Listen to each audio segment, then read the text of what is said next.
Assalamu alaikum warahmatullahi wabarakatuh. I hope you are doing well. Let's discuss BrOWN SEQUARD syndrome. What is BrOWN SEQUARD syndrome? It is destruction of complete hemisection of spinal cord. Means that one half of the spinal cord is completely destroyed and its functions are impaired. Clinically, BrOWN SEQUARD syndrome is a very rare condition, but theoretically it is very important. Let's see the causes of BrOWN SEQUARD syndrome. Its causes include trauma and tumor. The tumor that precisely affecting the one half of the spinal cord will cause the BrOWN SEQUARD syndrome. The trauma includes further two conditions, either it is stab wound injury or gunshot injury. The stab wound or gunshot injury that precisely affecting the one half of the spinal cord will cause BrOWN SEQUARD syndrome. Before going to its signs and symptoms, let's take a brief overview of spinal cord tracts. The spinal cord tracts include sensory tracts and motor tracts. In sensory tracts, there are further two divisions. Either it is anterolateral tracts and dorsal column medial lemniscus system. The dorsal column medial lemniscus system carries 5 sensations. It includes fine touch, pressure, proprioception, vibration, and 2-point discrimination. And anterolateral system carries throat touch, pain, and temperature sensations. Column medial lemniscus system decussate, i.e. crossover at the level of midbrain, while anterolateral system decussate at the level of spinal cord, more precisely 2 or 3 levels above its origin. And the motor tracts also decussate at the level of midbrain. Concept will help us in understanding the signs and symptoms at different levels of spinal cord. Let's see the signs and symptoms of BrOWN SEQUARD syndrome. We will divide the signs and symptoms of BrOWN SEQUARD syndrome into 2 levels. One is at the level of the lesion and second is below the level of lesion. Suppose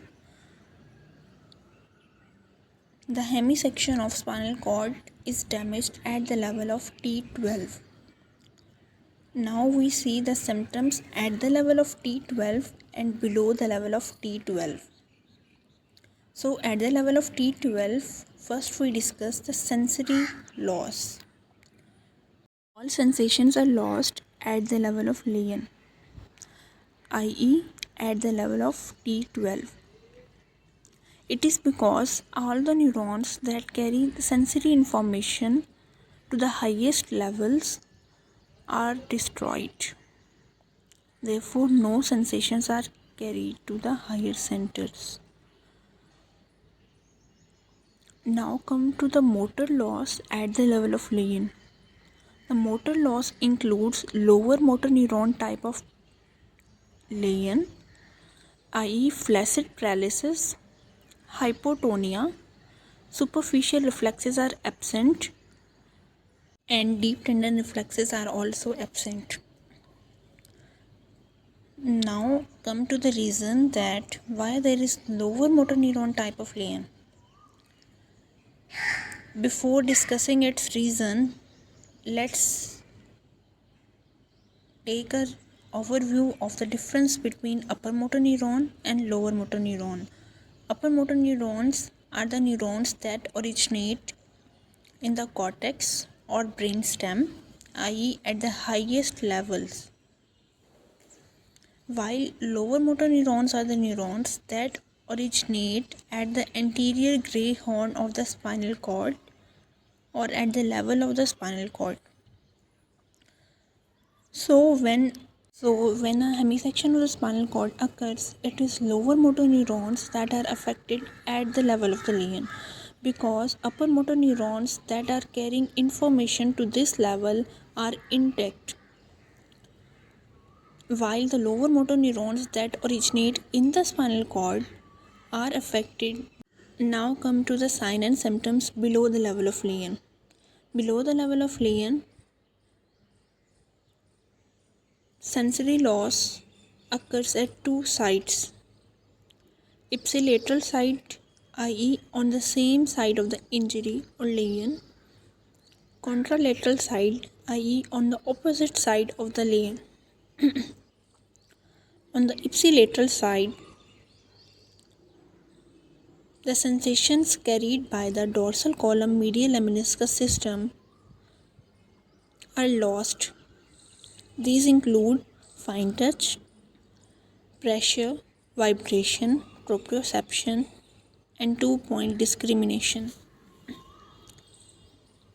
This is because of the fact that dorsal column medial lemniscus system goes straight up to the spinal cord and decussate at the level of the brain stem. On the contralateral side, the sensations that are lost are pain, temperature, and true touch. This is due to the fact that anterolateral tract decussate at the level of the spinal cord, usually 2 or 3 levels above its origin. Therefore, symptoms starts appearing 2 or 3 levels below the level of lesion. For example, anterolateral tract of spinal cord level L3 usually decussate at the level of L1 or T12. Therefore, symptoms on the contralateral side appears 2 or 3 levels below the level of lesion. Now come to the motor symptoms. In this case, there is upper motor neuron type of lesion.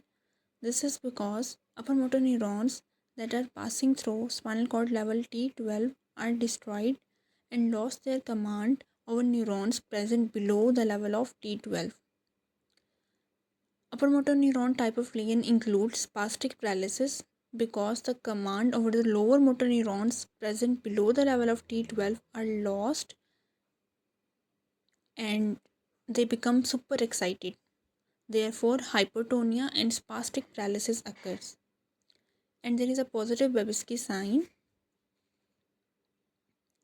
and superficial reflexes are absent and deep tendon reflexes are exaggerated. Thanks for watching. Like, share and subscribe.